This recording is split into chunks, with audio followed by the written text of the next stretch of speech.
I'm actually more successful than you are, Myron. I don't make dinner, I make money. This is not a kitchen. I have an issue with you taking away my rights because that takes away my agency.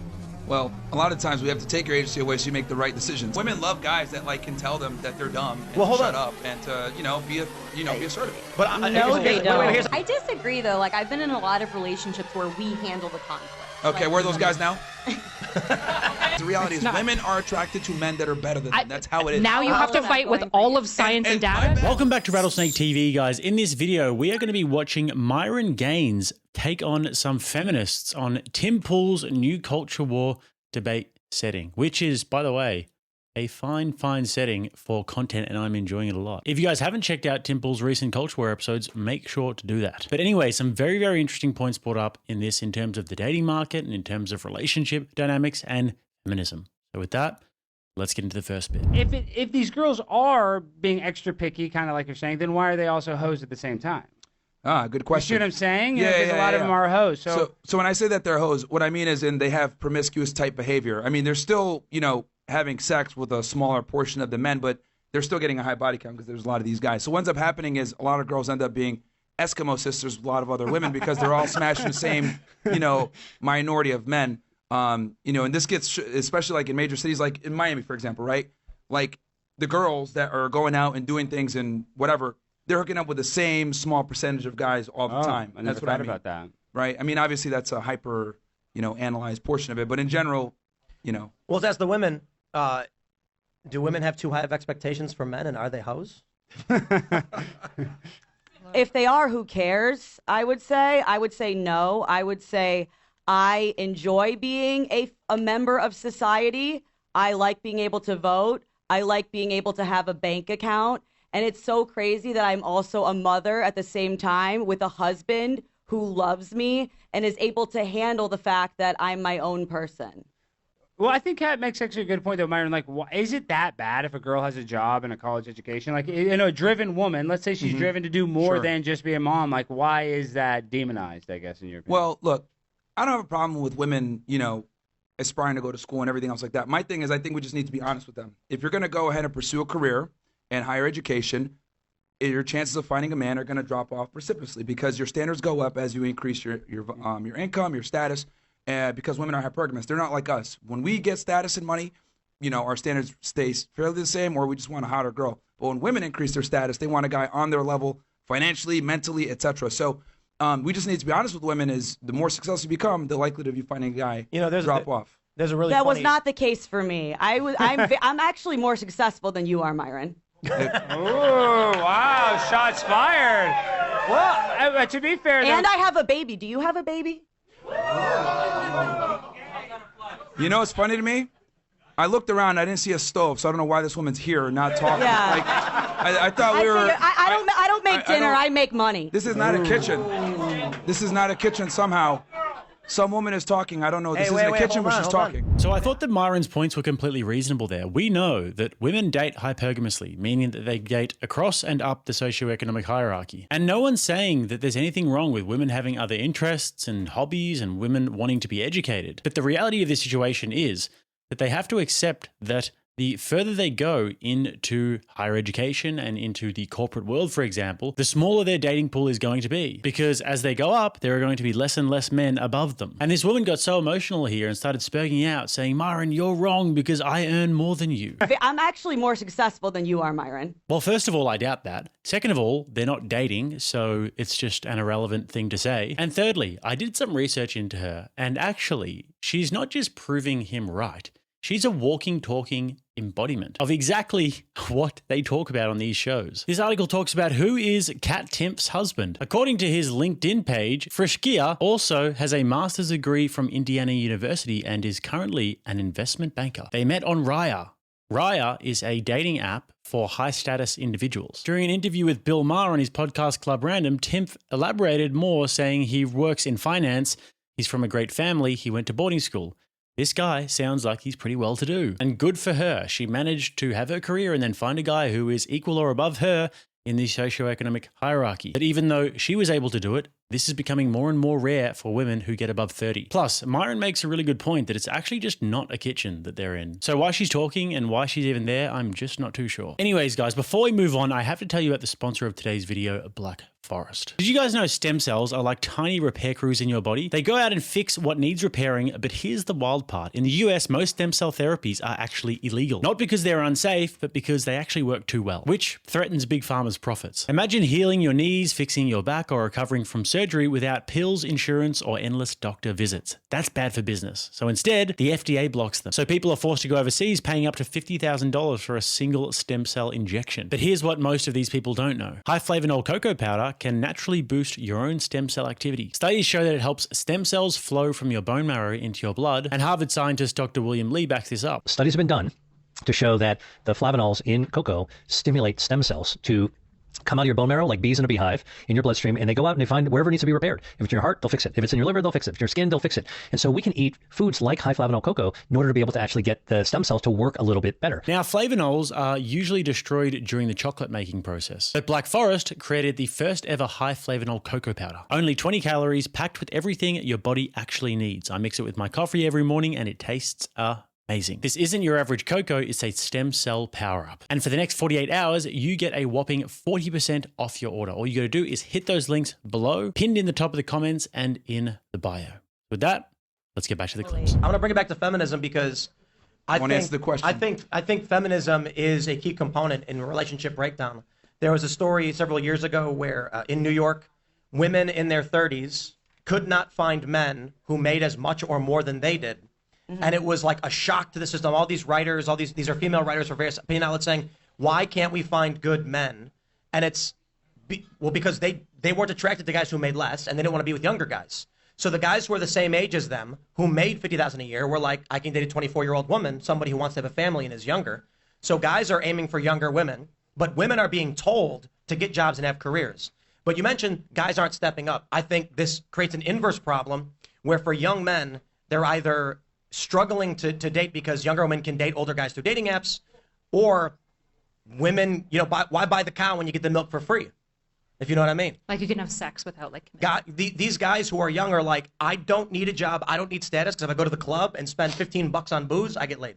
Yeah, I mean, I agree. I just think that like this is like the trade-off of agency, right? Like agency is one of the most important things that we can have, the ability to choose, right? Because if you don't have agency, you can't choose to do noble and good things. You can't choose to do bad things. And so I would agree that like when I look at the modern dating culture, first of all, the 24-year-old girls are not like, I'm so ready to settle down and have kids. Right. They're like, these are the people you're calling whores half the time, right? And so they used to be. Yeah, people used to get married and have kids at 22. Sure, but we also died at 55 around the same time. No, we didn't. Yeah. That is not correct. Yeah. We did have a lower life expectancy. We had a much shorter life expectancy. The shorter life expectancy was due to the infant mortality rate. People actually who survived infancy would live for a very long time. But while people are expectancy, men were dying in mines. They're not at 55. No, men were dying in mines, and women were also dying in childbirth. And while life expectancy has increased by a few years recently, a lot. That isn't changing the fact that society used to be very different. Women but pre-feminism were focused on families, and the big social deal was who are you going steady with and who you're having a family with. I'm not saying society should be that way, but when that's gone and women start prioritizing what job am I going to have, you're not going to have families at 22 like we used to anymore, and now we're in a fertility crisis, and we've got no young people. Gen Alpha is only 40 million people. It is half the size of the millennials. Sure. So to this, I would basically say I agree that there has been a lot of cons that have come with giving women agency. I think giving women agency is actually like a deontological good. Letting people choose means that they have the choice to choose the noble things. This is really, really important in Western society specifically. This is the foundation of what we believe in the American project. And so yes, women back then didn't have as many choices. They couldn't own private property. They basically had to be married to a man to have any access or rights or power. They couldn't have a credit card till the 80s. Exactly, right? So women had better times. Women had less agency. Women had less agency. But I would argue that that was a moral failing of society. And just because the outcomes right now might be worse, that doesn't necessarily mean that this is not something that we fundamentally value. We value in America giving people choice. I see your perspective with agency. I see that, but we need to be honest with women. The problem is that we're not honest with women, right? We don't tell them, look, if you want to pursue a career, you want to make money, your chances of finding a guy down the road are going to be significantly harder. We don't tell them if you decide to be promiscuous now, it's going to cost you later on. We tell women they should be able to do whatever they want and not deal with consequences of their actions. In other words, go ahead and be on OnlyFans and you'll still find a guy that's 6'3", making $100,000 a month that's going to take you seriously. It's not going to happen. Sure, so we're not honest with women about what happens, and the reason why is because women don't really deal with the consequences of their bad decisions a lot of times until it's too late. At least with men, if I'm a loser, I have to deal with the consequences of being a loser. Women don't. We don't tell them the truth because financially, there's no incentive to tell women the truth because women are consumers. So we want to tell them what sounds good so they continue to consume. Real quick, it's like how Unilever owns Ben & Jerry's and they own Dove's Real Beauty campaign. It's like telling all these women, hey, you're beautiful if you're fat. By the way, here's our ice cream. Eat more of it. Yeah. We don't tell women the truth, which is one of my biggest problems. Like, if we want to give them agency, that's fine. But at least let's let them know this is what your agency comes with, and if you decide to go down this road, this was going to happen. We don't tell women the truth, which is one of the biggest issues. I'm totally with you, actually. So one of my biggest frustrations with feminism, as somebody who's defending feminism, which is funny because feminists really don't like me a lot of the time, is that I think that we have done a lot of infantilizing of women. I think that infantilizing of women was a form of sexism that came with low agency. And the issue is that women are being like, we want agency, but also baby us. And I think that that's a bad thing. The issue is that I have no issue with you saying, women, you should have a family. It's the thing that you will come to love the most. You should be more careful in who you're selecting. I don't have any issue with this. I have an issue with you taking away my rights because that takes away my agency. Well, a lot of times we have to take your agency away so you make the right decisions. That's the problem. Well, and that's how it used to work for a very long time. That's not meaningful. Because when you leave women, well, here's the thing. When you leave women to their own devices, they make really bad decisions. When you leave men to their own devices, they make bad decisions. Look at the way society is now, where the nuclear family is crumbling. When you give women their own decisions, they make really bad decisions. This is why the father was so important, because we would keep our daughters off the strip poles and our sons out of jail. At least with men, however, when we do dumb shit, we deal with consequences. With How women, many men are addicted to porn? They don't deal with consequences. How many men are addicted to porn? Here's the thing, though. They're addicted to porn because you're right. But again, they deal with consequences for being fucking losers. Women don't. That's my point. Women do, because they turn. Okay. You already wait. Hold on. Of course they do. You already said that if they go on and they have all this career and stuff, they're going to be less likely to find a man. That is the consequence of their choice. But they don't find out till it's too late. Is my point. The issue is that most men who are addicted to porn don't discover how much it's fucking up their sex lives until they actually get a girlfriend and they can't inside their girlfriend. That's the issue with porn addiction. Sure. So wait, hold on. Myron, you want to ban porn?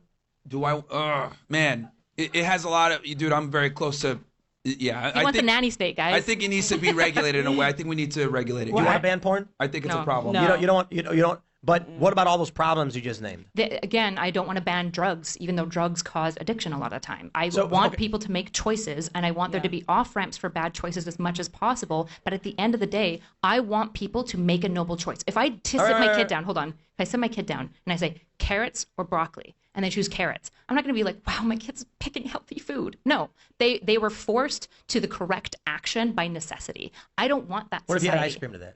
What if you said broccoli, carrots, ice cream? What are they going to pick? Now they have agency. And what are they going to pick? They're probably going to pick ice cream for a long time. Fuck yeah, ice cream every time. So I actually agree with them both in a sense here, and that men and women both make really bad decisions. And this is why I think that we need hierarchies in society, and why we need, to an extent, to regulate people's behavior. We just have to admit that a lot of people are reckless and short-sighted, and they will make horrendous decisions if left to their own devices. And this is my big issue with the freedom above everything libertarians. They will die on this hill and say we should never regulate things like porn or hard drugs because of my freedom. But that's ridiculous, because we regulate people's behavior all the time, and with good reason. Think about hard drugs or prescription drugs without medical oversight. Drunk driving, car safety requirements like seatbelts, speed limits, airbags, euthanasia. And it seems obvious, but you also can't sell your own organs, and you can't voluntarily sell yourself into slavery. All of those things are banned because people can't really be trusted to handle these decisions responsibly. And because the consequences of this damage not just the individual, but society as a whole. So with that in mind, I think societal boundaries should be enforced. And I think that the same principle actually applies for porn and for drugs and other things that are critical for the health of a society, especially when it comes to keeping the family intact, which means that we should be taking a serious look at things like suffrage laws, divorce laws, and other things. With that, let's carry on. I also wanted to push back on something that Myron said about... Please, because let's talk about something interesting, not Tim's gambling addiction. Let's talk about... Come on. Sorry, Tim. Sure. Just about women not knowing what they want. I wanted to push back on that and say I do know what I want, and it's not that. Okay. I'm pretty sure, I don't want to hear that I'm stupid and weak and things like I'm having a hard time understanding how you're so good at empathy when, Yeah, women don't tend to like the truth, which is fine. No big deal. I'll just continue to be toxically masculine, and women love that. So, well, I got a question, like, real quick. Yeah. Actually, women love guys that like can tell them that they're dumb and to shut up and to be be assertive. But here's an honest question: What % of women actually prefer to be submissive and dominated by men who are aggressive with them? That's an honest question. I mean, it's not me. I don't know the statistics on that. I don't know. If Women are more subby-wubby than they are, but the issue is like being a sub is not the same thing as being like abused and berated. I don't know. These are not the same thing. Bernie Sanders wrote about that. How women like to go home and fantasize about being raped. They do, right? Like, and in the same way that like men like to fantasize about like fucking like magical like troll girls. Like, yes, we all fantasize about weird, stupid shit, right? The issue is that like, in the case of like my marriage, okay, yeah, my husband is my leader and I respect him. But part of why I feel that way towards Nick is because he respects me, he cares about me. When we disagree and it comes to like who's going to be right, I know that like 9 times out of 10 he like has my best interest in mind. It's not just because he's like this male superior. Sorry to interrupt, guys. I know how much you're absolutely loving this video right now. We have just surpassed 850k subscribers. If you wouldn't mind smashing that like button and hitting that subscribe, it would mean the absolute world to me. Now let's get back to the video. And if you're like a lot of these men being like, yeah, men do need to toughen up. No, he is superior. But then you're also like, you're deferring to his authority. See, women don't want to acknowledge the fact that they want the guy that can tell them what to do and can make the decision. Women want to sit there and be like, oh, well, we're equal. But in reality, when push comes to shove, they want to be able to follow Well, the issue, Myron, is that I'm able to look at the world and recognize that some people are good at some things and other people are good at other things. And both of these people have moral value. Women suck at everything that matters. That's not true. Have a fucking baby. Good luck. That's the only thing you can do, and you still need a man for that. Oh, it's almost like raising a child is the most important thing for society. Haven't we been talking about declining birth rates and how important child rearing is? And now all of a sudden it's be like, oh, all they are good for is a womb. For that. Then buy a womb. And anything where both men and women can compete and both of them can actually do it, men are better. I would argue this, like for my marriage, I'm basically in charge of externalities. He's in charge of internal issues. So when it comes to what she needs for the baby, what she needs for the house, where we're going on vacation, who we're seeing for holidays, I just say, you know what, I have no idea. That's up to you. But when it comes to calling lawyers, dealing with bullshit, getting shit done, I'm gonna go and fight. I put all this. I'm gonna fight the grizzly bear if it shows up with my bare hands, and then die. You save the baby. Yeah, you delegate authorities, but that's a part of being a man and being a leader. That's why, like, when a woman's in a leadership role, it's a problem for the relationship. It's probably not going to last. Women want a guy who's going to be assertive, dominant, taller, stronger, everything. They try to sit there and say, I'm equul to you, but they're really not. They're inferior, and they want to feel inferior. I disagree, though. Like, I've been in a lot of relationships where we handle the conflicts. Okay, like, where are those guys now? Well, that's a problem with them. Hold on. That's a problem with them, not a problem with me. The nuanced answer. The real answer is that probably 80% of people do prefer a gender traditional relationship, and that's totally fine. I have no issue with people wanting gender traditional relationships. The problem with your worldview is there's no space for anything else, and the reality is that non-gender traditional relationships just do exist and can flourish. No, because I understand that women can't make their own decisions, so I have to do it for them. So you'll sit there and say, 80% is actually higher than that, because the reality is women are attracted to men that are better than them. That's how it is. Now you have to fight with all of science and data. My bad, you're just wrong. You guys how you want to be treated, which is inferior. How come what it is? So there's a lot of emotion that happens when you're talking about these topics. I think that Myron is obviously correct here in that women want a leader. They want a dominant man and someone who is above them, better than them, bigger than them, stronger than them, smarter than them, richer than them in basically every single aspect of life. But then in the next breath, they will also say, well, I want to be equal partners with my man, which makes absolutely zero sense. And it seems like everybody in society just collectively dances around this subject and just walks on eggshells and says, yeah, equal partners. But really, we all know what women like and what women want. And they never want a man who is their equal, but they do want to say that they're equal partners and do the whole feminist thing. And this just goes to show that on a fundamental level, women will say that they want one thing, but in reality, they want something completely different. And they won't actually verbalize this. They will just kind of expect guys to know it. They want him to just take the initiative, to just pay for the dates, to just be a leader, and to perform all of his masculine duties, whilst also saying that it's an equal partnership. No, thank you. If I'm going to be doing all of the masculine duties, I want a wife and a helpmate, and not somebody who is going to try and compete with me all the time. And this is why guys like Myron and Andrew Tate, for example, get such large followings, because they're not afraid to just say things as they are. Most public figures are terrified of offending women, and that's why they soften their messaging all the time. And honestly, it's a breath of fresh air when you hear that. Now, obviously, when it comes to prescriptive claims, I disagree with them about a lot. but the descriptive, a lot of agreement there. And I know that people are going to be crying about this in the comments. And I'm unsubscribing, Myron, Andrew Tate. But I would put my life savings on this. If you ran a test and you had the exact same guy wearing the exact same clothes, and in one scenario, he was a white knight and a simp and a little bitch with women, and then in the second scenario, he was an arsehole to them and he told them to shut up and told them that they're stupid, the second guy would get a lot more female attention and it wouldn't even be close. Now, I wouldn't recommend that as a dating strategy, but it's just a fact. Women don't like suckers and they don't like nice guys. So anyways, let's watch one more exchange here. So if we as a society want to get back to traditional values and a strong nuclear family, how are we supposed to do that when we lack strong male role models in the public eye, especially when we've got public figures with strong influence amongst young men and boys who are constantly like criticizing 304s, but like bragging about. What do you mean? You got Andrew Tate.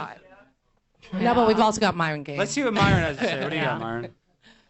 Well, I think what we tell guys, if you watch the content, we talk a lot about self-improvement, going in the gym, understanding that, you got to be the best version of yourself, and then, obviously pursue the women after you become that complete package, because nowadays with the way hypergamy is, women don't want average men anymore. So we're very vocal about that. I think people only look at the content of me debating, women or whatever, but they don't look at all the self-improvement content I put out on, improving your credit, real estate investing, getting in the gym and training. I've seen a lot of that, and I agree with you on a lot of things. But yes, and how Jews control everything. I don't agree with you like having multiple women, but like because I know that you believe in like a strong father figure and traditional values, but you just don't practice that. So that's what. Well, here's the thing. No.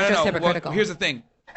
What I teach guys is you need to get in a position where you choose what you want to do. If you want to go ahead and have 10 girlfriends, you can. If you want to go ahead and be a monogamous guy and live a certain lifestyle, you could do that too. But the point is that guy needs to get to a position where he can make that choice. If you had a daughter, would you be okay with that? If I had a daughter, would you be okay with her being with a man that has 10 different women? Yes. And I'll tell you why, because that's reality, right? Because like this is the ugly part that women don't like to understand. Not you man. Bro, you can Myron will become the Punisher if that happens. Well, here's the thing. I have to be honest with her. The reality is that women think that they're going to have a higher status guy all to themselves. It just doesn't work that way most of the time. That's not what women are. Women are dating in their socioeconomic status, in their age. Like women are just dating people in their social space. I'm sorry, I don't know what to tell you. You guys are wrong. Just go look up the data. The reality is that women are dating people in their social sphere. This is why warm approaches are good and Tinder is AIDS. You shouldn't go on Tinder, by the way. But when you talk about who you're marrying, it's people in your social space with similar values and similar socioeconomic status. This is why you never listen to women's dating. No one cares. The reality is science is really spooky. No, because here's the thing. A study's not going to replicate this. The reality is women have access to higher status guys via the internet, via Instagram, etc. So you might meet a girl. Can replicate this. Literally walk me through the process of how a scientific study can't capture which socioeconomic status people are marrying within. Literally tell me the science that can't do it. Marrying within and then having access to and dating, etc. are two different things. So what I'm trying to explain here is that regular women have access to above average men. A girl, a lot of the times, especially if she's attractive to some degree, has probably dated an NBA player or met with a celebrity or whatever. What percentage of women do you think have met or dated an NBA player? Women have way more sexual access to men than men have to women. So what I'm saying is that shapes the way they view men. That shapes how what they think they deserve. That shapes their worldview a lot of the times. If a girl dates an NBA player, she's going to think, damn, I qualify for this level of guy. Average men are no longer worth it because women have a perpetual mindset of the grass is greener on the other side. So that's what I'm trying to say. So my thing is I tell guys, be the grass on the other side that's greener. Be the more attractive guy because it's going to be extremely competitive for you. And then I want the guy to be able to decide what he wants to do. You want to be monogamous in a Christian relationship? Fantastic. Go do it. You want to go ahead and have a bunch of girls? Go do it. My thing is I want men to have the choice, not women. Because when women have the choice, they ruin your fucking life.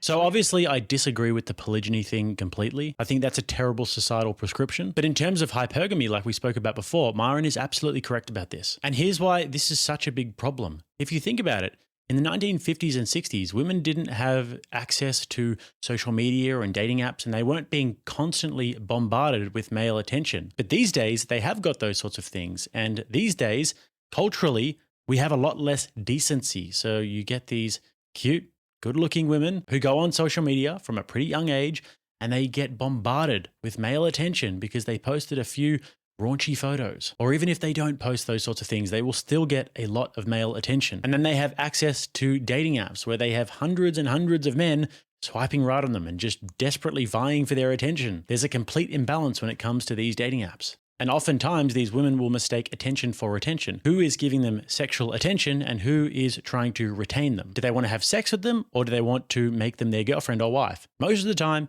it's the former. But when they get attention from these guys, all of a sudden they think that that is the kind of guy who will want to retain them. And this is a delusion. And this is why they often end up single, because now their standards are too high. They are an average woman, but they won't even look at an average guy. And actually, I have met women who are average women who have rubbed shoulders with and dated NBA players. And I mean, dated is a bit of an embellishment, but you know what I mean. This does happen, and only just because they put themselves in a certain place, not because of any individual merit. And this is the absolute top tier of man in terms of desirability. They're young, they're athletic, these guys are very tall, they're very wealthy. And for a man to date a similar caliber of woman, say a 21-year-old Victoria's Secret supermodel, he would have to be the absolute elite of the elite, 0.001% male. No average guys are getting near them. But anyways, Kyla here seems to think that the data goes against hypergamy. So I had a look at some of the data and here's what it shows. Between 1980 and 2008 to 2012, educational assortative mating reversed from a tendency for women to marry up to a tendency for women to marry down in education, whereas the tendency for women to marry men with higher incomes than themselves persisted. So in a sense, she's correct that they do tend to marry within their social sphere a lot of the time. And they even marry down in terms of education because women are becoming so much more educated. But when it comes to income, the trend persists. They date up. Just think about some of the useless degrees that these women are getting. They're very educated, but then a guy who works with his hands earns a lot more money than them. So anyways, guys, don't forget to check out Black Forest supplements. Just below there, you will not regret it. Get that stem cell boost today. Don't forget to like the video. Smash that subscribe button as hard as you can. And if you would like to watch another one, right here. Till next time, I'm Jake. This is RattlesnakeTV, keeping you armed and dangerous.